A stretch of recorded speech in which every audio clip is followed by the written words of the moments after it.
Le terme IA et donc IA générative vient de la science-fiction, de la littérature de science-fiction. C'est pas le terme le plus judicieux, mais il était déjà consacré par la science-fiction.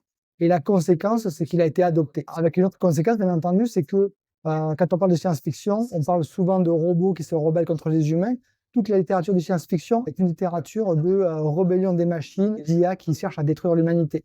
Terminator en est certainement le meilleur exemple, le plus connu en tout cas. Les IA ont été formés avec des documents générés par les humains. Les écrivains ont raconté ces histoires-là qui sont désormais dans les bases de données des IA génératives.